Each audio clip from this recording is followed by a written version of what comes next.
Good morning everyone. So I thought I'd just do a quick view. I've just brought a 3W car mat for the boot of my car.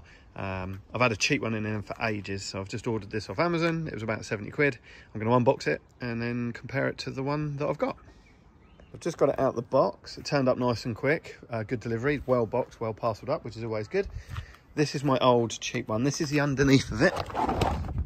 There's nothing wrong with it, in all fairness. It was a cheap one. I just thought I'd get a bit of something to protect the boot. But it's quite thin, it's quite light, it does flex a little bit in the heat, but that's the underneath of it.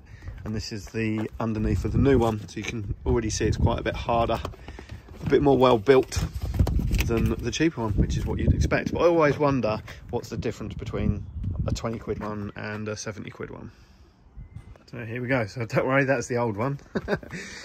Now, the biggest difference is the old one's a bit thinner and it's a bit lighter, which again isn't the end of the world, but it is a little bit longer. So what I find sometimes with my old one is I shut the boot, but if things move about, that ends up just slipping just a tiny bit, just enough for it not to shut. So a few times I'll chuck my kit in the back, or I'll be moving stuff about, and then you jump in the car, you press the button, jump in the car, it starts to shut, and then it just opens back up because for whatever reason it hasn't been able to lock. Now the new one, this out without scratching the tailgate, it looks so much better. It does look a lot more high quality.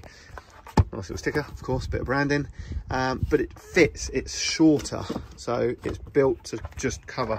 So there's no way that that's going to slide back and block the lock. So that's going to be really, really good. Now, the other slight difference between the two is that's got the cut out there for that, which is cool.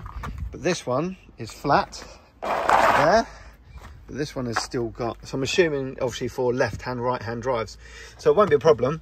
I could just cut that out, or I could just leave it like that, really. That's not going to be the end of the world. And before everyone says, well, have I got that for my car? That's for my daughter's car. I just need to drop it off because I know I've got run flags. So there you go. That's probably the only slight annoyance to it, is I'm going to have to cut that bit off so it fits flush, whereas that side's fine. But it is shorter. It's definitely a lot thicker. The quality of it, it's heavier, it's better built. Design wise, I don't think that, I mean, it does look better definitely, but cleaning it wise, it isn't going to make much difference, I don't think. So there you go. That's a cheap 20 quid one, which is fine, does the job, nothing wrong with it whatsoever.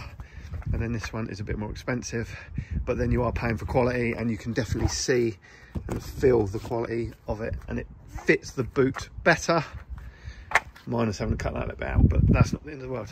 So there you go. That is the 3W BMW IX3 boot cover. I just wanted to add something I realised when I looked at the video back, how much better all the edging is. The other one, the cheaper one, the edges, because it was thinner, they folded up and they started to curve in, kind of like that. Whereas this is a bit thicker, the edges aren't pulling up, so sometimes you'd be chucking stuff in, you'd be catching the edge, and the back edge of it as well used to kind of sit up here a little bit. So what it used to do is push itself out ever so slowly. So I've just rewatched the video and noticed like how much better the edging is around the boot.